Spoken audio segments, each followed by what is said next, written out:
हमर नाम शोभा झा अछि। हम इ चैनल पर कथा सब आनैत रहै छी। अहाँ सब इ चैनल के सब्सक्राइब क सकै छी। आइ के कथा अछि एगो आलसी ग्वाला पर में। एगो ग्वाला छलथि है, ओ सब दिन दूध दुहै छलथि है। मुरारी हुनकर नाम छलनि है। हुनकर घरवाली पूजा पाठ करै छलखिन है। ते एक दिन हुनकर घरवाली मोदक बनबै छलखिन है, भगवान के प्रसादी लगेलखिन। भगवान के प्रसादी लगेलखिन तो ओ अपन एलखिन प्रसादी लेवे ला, जे हमरा प्रसादी दियो, हमरा सुगंध लागे। तो हुनकर घरवाली कहलखिन कि कनिया जे नहीं एखन नहीं भेटत, हम काशी विश्वनाथ जा रहल छी मंदिर अपन सखी सब संगे, अबै छी तखन अहाँ के प्रसादी देब। एक हफ्ता के लेल जा रहल छी हम, ताबे अहाँ घर द्वार के देखब। एही बीच में ग्वाला के पास एगो आदमी एलथ, जे हमरा कने एक महीना बाद पूजा करबे प्रसादी, जै में खीर बनाब, खीर के वितरण करबे प्रसादी रूप में। हमरा एक महीना बाद दूध दऽ देब, 60-70 लीटर दूध। तो कहलखिन कि हाँ। तो हुनकर घरवाली छलखिन है नहीं, और क्यों छलन है नहीं, और क्यों छलन है नहीं। तहन फिर वो अपन अथी केलखिन, कहलखिन कि ई तो हमरा एक महीना बाद दूध लेत, तेहन काज करे छी, दूध हम निकालबे नहीं करब, नहीं तो दूध फाटे जात, माछे लागत, बेकार भ जात। एके बेर दूध निकालब जे 60-70 लीटर दूध निकल जात। तो वो अपन ई सोच के आराम से पड़ल रहे छलथि है, खाइत रहे छलथि है, और कोनो काज नहीं करे छलथि है। बस हुनकर घरवाली पूजे पाठ दिस मंदिर दिस गेल छलखिन है। एही बीच में फिर हुनकर घरवाली एलखिन पूजा तूजा क के, कहलखिन कि अहाँ हमरा मोदक दिया प्रसादी, अहाँ के अथी मोदक से हमरा घर में खुशखबरी आयल, एक आदमी हमरा से 60-70 लीटर दूध लेत और ओ पूजा करते। तो कहलखिन कि और महीना के दूध की केलिए, बेचे छलिए, अथी करे छलिए।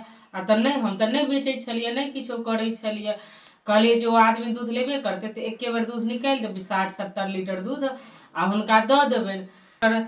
कनिया बहुत तारीफ केलखिन, वाह बहुत निक काज केलहुँ, बहुत चतुर छी। तो जाके बाद 25 दिन बीत गेल, तो वो अपन घड़ा खरीदे के लेल गेले, जे 60-70 लीटर दूध निकालब। तो घड़ा वाला पैसा मंगलकनि। तो कहलखिन नहीं एखन तो हमारा पास पैसा नहीं अछि, तो किछु दिन के बाद देब। तो नहीं नहीं, हमरा पैसा देब तखने अहाँ के हम मटका देब। तो कहलखिन ठीक छै, हम व्यवस्था करे छी, लेकिन व्यवस्था नहीं भेलनि। तो हुनकर कनिया ने अपन गहना दऽ कऽ और मटका खरीद लेथ। जहन ओ दूध दुहै के लेल गेलथ गाय के, तो गाय लथार मारि दै छलैया, दूधे नहीं निकालऽ दै छलैया। कियाकि ओकरा बहुत दिन भऽ गेलै, ओकर दूध बिसकि गेल छलैया, ओकरा दूध में से खून आबऽ लागल छलैया। तहन दूधे नहीं निकालऽ देलकै, तहन दूध निकलबे नहीं केले। बस वो ग्वाला के घाटा लग गेले। और जे आदमी कहने चले जे हमरा देव एतेक दूध, ओहो आदमी हुनका पर में खिसिया गेलन, जे अहीं भरोसे हम छलहुँ, आर ककरो नहीं कहलिए, आब हम केना के प्रसादी वितरण करब, केना के खीर बनाब, ओहो हुनका बात कही देलखिन। इम्हर घर वाली गहना बेच कर देलखिन मटका के लेल, ओ पैसा हुनका खुद दुकान वाला अथी करे छलन है, जे हमरा पैसा दिया पैसा दिया। तो फिर ओहो ने दऽ पेलखिन।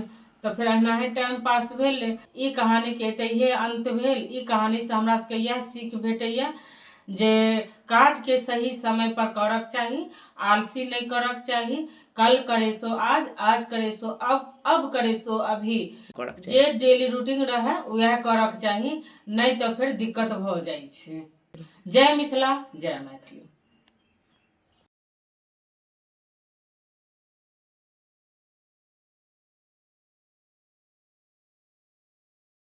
ई चैनल पर नए पुरान कथा सब हैत, जैमे बहुत सारा मनोरंजन वाला कथा, सीख देवा वाला कथा और भगवानो वाला कथा हैत। तो अहाँ सब ई चैनल के सब्सक्राइब क सकै छियै। जय मिथिला, जय मैथिली।